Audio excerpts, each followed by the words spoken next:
The future is bright, but as every young adult knows, you have to get through adolescence first. Now, between the political uncertainty in the United States and the political uncertainty in the entire world, along with the confidence that Bitcoin is giving both traditional and institutional investors, is Bitcoin and cryptocurrency poised to become the new reserve currency of the world? The CEO of Coinbase seems to think so. Let's discuss.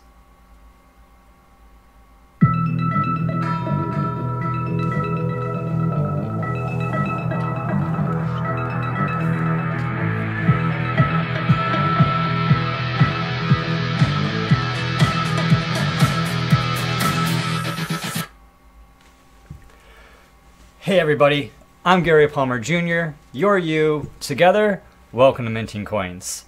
So first I want to say happy Memorial Day. I always like to think about the veterans that have served. On Veterans Day I like to call the veterans who I know, people who I know have served in the U.S. Armed Forces. Personally, you know, my family and friends as well. On Memorial Day, you know, we don't get that opportunity to thank the people for who this day is here to celebrate. So it's on one hand with a heavy heart, but on another hand with great celebration of life that you know, I really pay tribute toward Memorial Day and everything that it means. And speaking of things that have meaning, thank you for showing up. Thank you for being here. Thank you for tuning into this video. We have a lot to talk about. There's a lot going on in this world. And with that, there's been some extreme ups and downs with Bitcoin and cryptocurrencies. And there's a lot happening, a lot going on.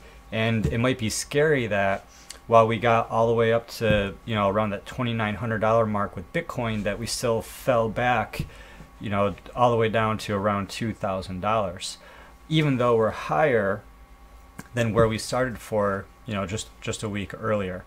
Now, with this dramatic increase in price in such a small period of time, this has definitely increased the blip on the radar in terms of the world's consciousness of Bitcoin, and that Bitcoin even exists, let alone, you know, people then need to ask, what is Bitcoin? Why is Bitcoin important? And should I get Bitcoin?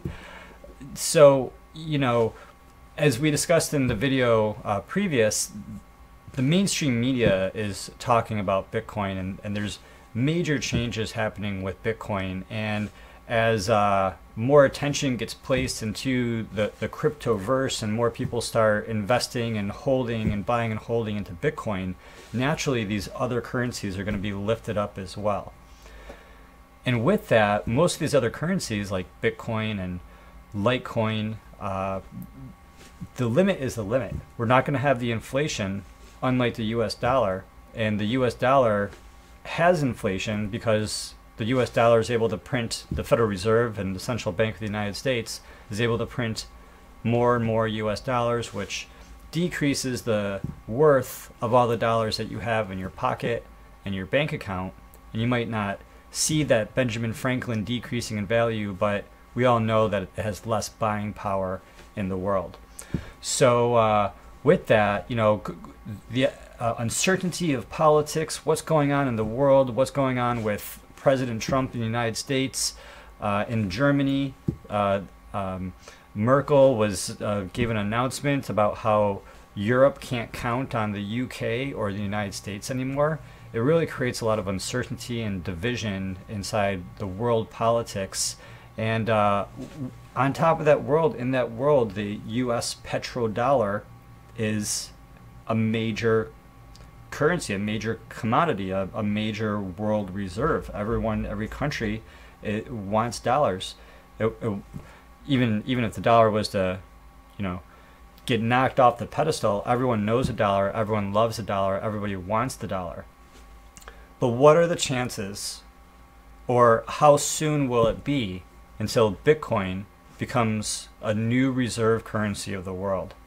There's lots of talks about different countries buying Bitcoin secretly, just buying as much as they can without signaling in the market that there's a major player.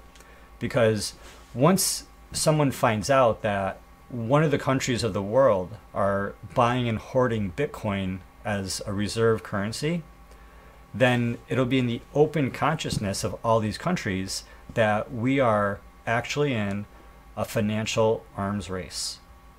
A financial arms race where each of these countries are going to be fighting to get up and gobble up as much Bitcoin as possible. And when I say countries, not only the governments and not only the banks, but also the corporations, the investors, the financiers, the business people, let alone the populations of these countries. There is going to be a mass consumption of Bitcoin, and there's just not going to be enough Bitcoin to supply the market. Because of that, if that happened, when that happens, that value of Bitcoin is going to go through the roof, and all countries in the world are going to know that they can count on the value of that Bitcoin as the new reserve currency of the world, assuming if something major was to happen in the realm of the political uncertainty that, you know, sped up this process, because this can take decades of time, and, you know, after 2020, 2024. But if there was a major event, or even something where the politicians in the United States weren't able to agree on increasing the debt limit, and the United States defaulted on our loans, and the credit rating of the United States was to take another hit, not from a AAA to a AA, but from a AA to a single A or even less, that would just increase the amount that we would have to pay in interest. It's just, if you miss a credit card payment, the amount that you have to pay goes up. It's not good in your credit report. Your future loans cost more money. It's not good for you, just like it's not good for the country. And then if something was to happen with the trading of oil, because world oil trade happens in the petrodollar, not the Russian rupee or the Chinese yuan, or you know, marks or francs or anything like that. They happen in dollars. So if something happened with the full faith and credit of the United States dollar, if something happened with the petrodollar, could we move into a reserve currency? Well, there's a lot. It's a lot to think about. It's a lot to consider. I'm just one person, so what I like to do is that I like to turn to the history. I like to turn to the news. I like to see what other successful leaders are saying. And so with that being said, let's take a look over to the market. Let's look at the news and let's discuss. All right, so here we are. Bitcoin is 2226. Ethereum is popping up today. There's news in where Ethereum is going to be traded in additional exchanges in China. So with so many more people in China having access to buy Ethereum, we're seeing Ethereum spike today. Dash going up. You know, all this looks good. Let me just take a quick look at PIVX. PIVX up 26% from yesterday's video, so that looks great. But turning into today's news, we're going to Cointelegraph, and we have the Coinbase CEO who says digital currencies like Bitcoin will become reserve currencies. And so who's Brian Armstrong? Brian Armstrong over at Crunchbase, it says he's the founder and chief executive officer at Coinbase. He's located in San Francisco. Young guy, born in 1983. Looking good here. Looks like it's largest Bitcoin space since 2012 in terms of the company. Before founding Coinbase, Armstrong worked as a software engineer at Airbnb, previously did some other cool things, Rice University, bachelor's degrees in computer science, economics, and master's degree in computer science. Really smart guy, has done some really cool things, working at Airbnb and other places, and is the CEO of Coinbase.com to those who aren't familiar. So this was just a few days ago at NYU's Stern School of Business in New York City, where Brian Armstrong noted the possibility of the digital currencies and cryptocurrencies such as Bitcoin replacing reserve currencies such as the US dollar. It just blows my mind. This is such a bold statement. And granted, we're not reading that statement on CNBC. It's not a big leap if it hasn't already been done. Just replacing of the US dollar, Bitcoin as a reserve currency is just something that's going to make all the crypto anarchists really excited to hear. And so this attribution toward this prediction is going toward a global awareness of Bitcoin as a safe haven asset and as a digital gold. What's going on is that more and more people are learning the truth about Bitcoin. They're learning, both casual and institutional investors are considering Bitcoin a safe haven asset because it's decentralized, because it's independent. Because within this peer-to-peer Bitcoin network, users can send and receive transactions without the existence of intermediaries or third-party service providers, without Visa or MasterCard or PayPal or banks and having to wait weeks and weeks at a time. Additionally, because of the financial independence which Bitcoin represents, the same analysts and investors have recognized Bitcoin as the alternative to the existing banking and financial systems. Because people inside finance, inside banking and investing, they recognize that transmitting money from one person to another person is an extremely difficult process that just requires so many people and verification, and in a lot of cases, manual actions of someone having to actually move paperwork instead of it being digital in today's world. Can you imagine if, telephones were still analog, if we had the internet, but for some reason, we weren't able to have communications over the internet yet? That's what Bitcoin is. The industry is ripe, and all these financial analysts and investors and people involved in finance just recognize this is a huge opportunity that the entire world needs in terms of trusted, fast, highly efficient transactions which people can trust. So over here, this bit in gray, more importantly, the mainstream media, prominent entrepreneurs, high-profile investors have all suggested the possibility that Bitcoin replace reserve currencies in the future by providing an independent, transparent, and decentralized plus secure financial network for users, everything in which Bitcoin is.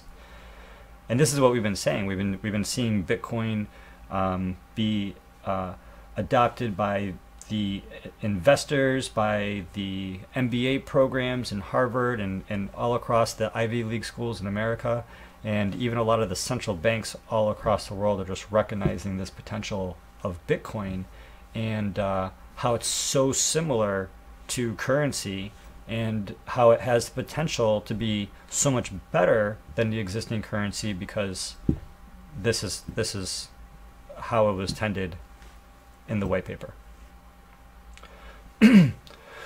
So Brian says here, quote, "I do think some digital currency will end up being the reserve currency of the world. I see a path where that's going to happen." Again, very, very definitive, where they see a path where that's going to happen.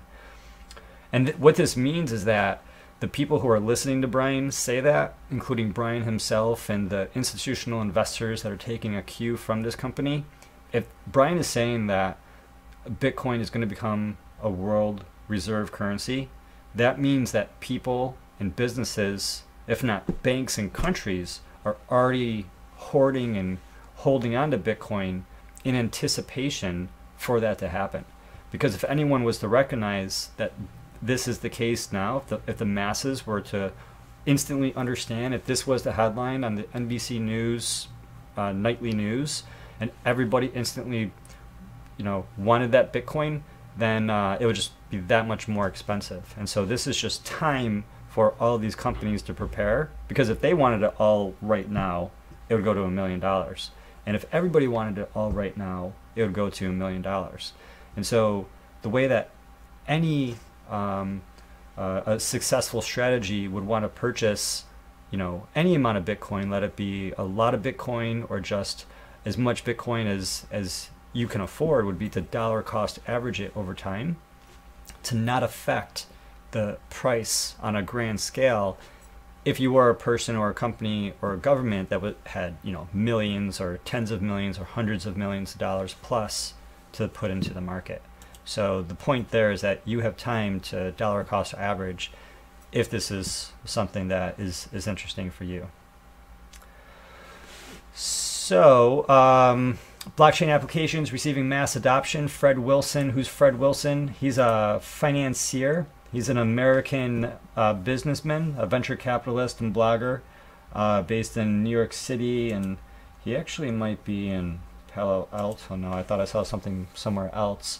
But this guy's super billionaire after investing in a lot of really cool companies. Some of the recent ones you might recognize are Twitter and Foursquare and Zynga, Kickstarter. So this is Fred Wilson, and he stated that the widespread adoption of cryptocurrencies and blockchain is imminent,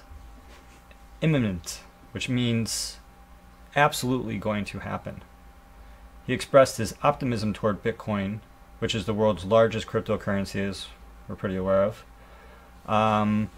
Potentially larger market Bitcoin could target with the resolution of scaling issues. So we hear about the politics, we hear about the scaling issues, we hear about SegWit and Bitcoin Unlimited and all these different ways to scale. And so this is a huge problem because right now, for a lot of people, it's really expensive to send Bitcoin, because when they want to send a Bitcoin, they're sending that Bitcoin from each of these smaller amounts of Bitcoin that they've received. And when you receive Bitcoin, that's kind of just like receiving a gold coin. And so if you receive lots of gold nickels and then you want to send somebody, a gold $10 bill, right? You need to melt each one of those in terms of the cryptocurrency, in terms of Bitcoin. You need to melt down each of those gold nickels and then melt them all into a $10 bill, and then you send it out to the the Bitcoin network is the analogy here.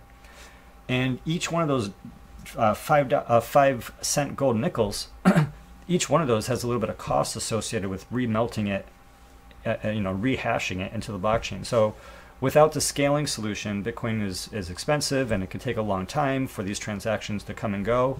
And if everyone in the world is using Bitcoin to buy and sell coffee or buy and sell things, then we need Bitcoin to be a lot faster and a lot cheaper than where it is today.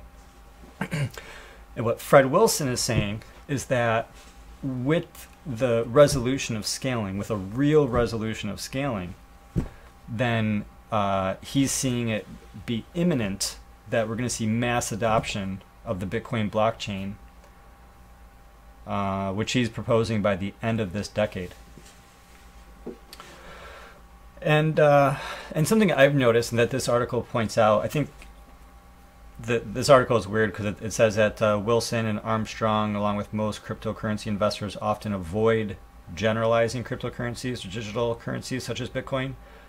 But I think what this author means is that they do generalize Bitcoin and they do generalize cryptocurrency, because as the sentence goes on to state, they want to leave open the possibility that other digital currencies such as Ethereum or Monero or Litecoin could supplement Bitcoin. And so as we were talking about in yesterday's video, as Bitcoin increases in value, we're going to see Litecoin increase in value, because Bitcoin is going to be the dominant currency that everybody wants, that the banks and the governments will demand. And that will be the gold of the crypto space, which would leave Litecoin as essentially the silver. And so it might not have the #2 market cap compared to Bitcoin, but it has similar features and characteristics that make it desirable like Bitcoin.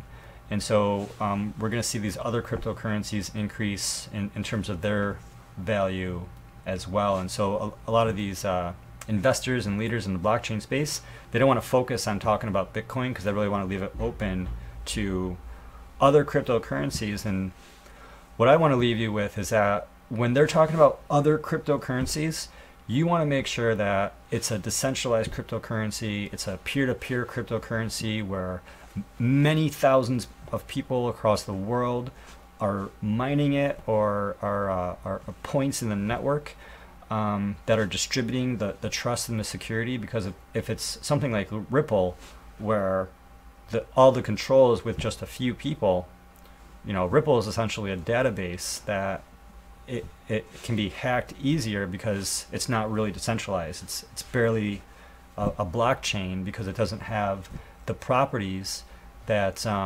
that truly define what a decentralized peer-to-peer blockchain technology really is, including the features of being limited to not add on to not create inflation beyond the max supply of coin. So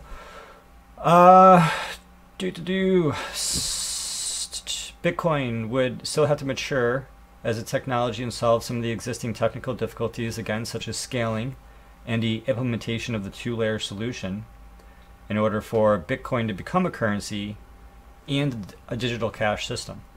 So as you're exploring Bitcoin, I also recommend that you sort of parse out the two cases of Bitcoin. So on one hand, Bitcoin is a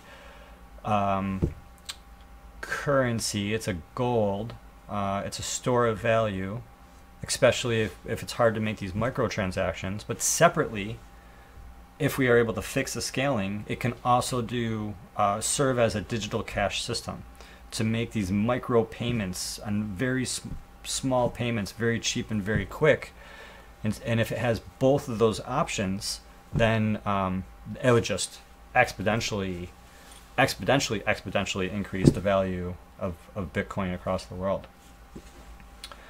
So Bitcoin continues to grow and evolve in terms of market cap, user base, and technically, Bitcoin will position itself to become reserve currency of the world.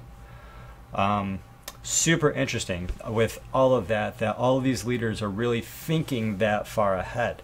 And they're thinking that far ahead about Bitcoin becoming a reserve currency and what that would do to the value ultimately of Bitcoin, especially when you compare it to the existing currencies that we know are losing value. At the same time, you know, Bitcoin is still just a kid, right? Bitcoin was just born in 2009. You know, the idea was conceived in 2008, and then I guess Bitcoin was actually birthed in 2009. And so Bitcoin really hasn't been around for that much. You know, what is it, 8 years here? And moving over to this other article from Cointelegraph, we have Vinny Lingham. And so who's he? He's a South African internet entrepreneur who's the co-founder and CEO of Civic, which is an identity protection and management startup. Has experience as CEO of these other companies, lives in the San Francisco Bay Area, Palo Alto, lots of awards. He's also the co-founder of Silicon Cape, an NGO based in South Africa that aims to turn Cape Town into a technology hub. All right. And so he's really optimistic about the future, and he's just preaching patience. And so without getting to, so this article is just talking about how the markets were going up so high, and how Vinny was just explaining that the market is absolutely going to drop. We all knew the market was going to drop. It just went up too far, too fast. And then, and so they're asking him that, was there a bubble? Did this bubble burst? And then, so what he's going on to states is that the scaling milestone, which we were talking about a moment ago, is a looming threat. And he asserts that it's a real threat, a non-0% chance, which means more than 0% chance of it happening. This is real. It's not hypothetical. So what's going on here?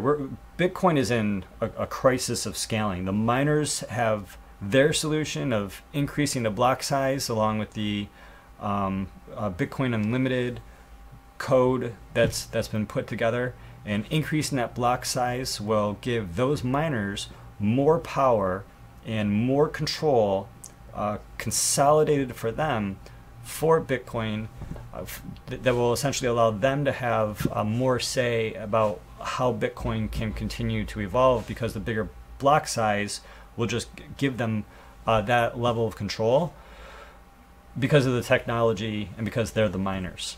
And so their interests, even though they're a part of the Bitcoin community, are just one piece of the puzzle. So even though they might have 85% of the power, they're really just 1/6 of the users who are involved in the space. And they have their solution, and then separately there's a SegWit solution, which I think the majority of actual users actually support. And so as Vinny goes on to say here, there seems to be no clear-cut path to the scaling the network.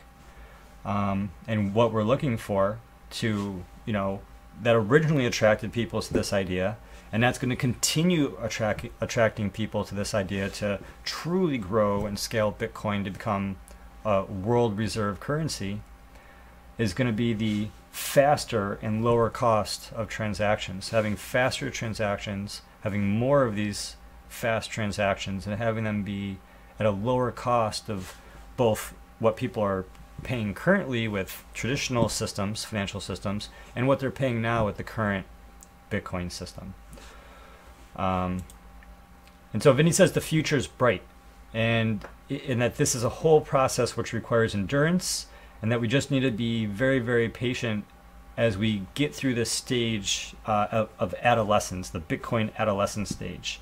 And that he explained it will definitely, that Bitcoin will definitely experience a free fall if, as he said, woe betides the community to choose the path of a hard fork. So if we choose a hard fork and go in two different directions, and we have two Bitcoins, and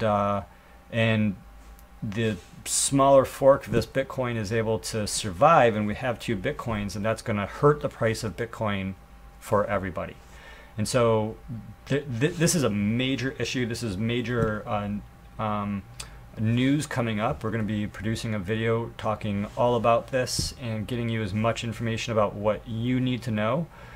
Needless to say, it's extremely critical that you control your private keys no matter what happens. But yeah, no matter what, definitely control your private keys for your Bitcoin. Definitely control your private keys for all of your different cryptocurrencies.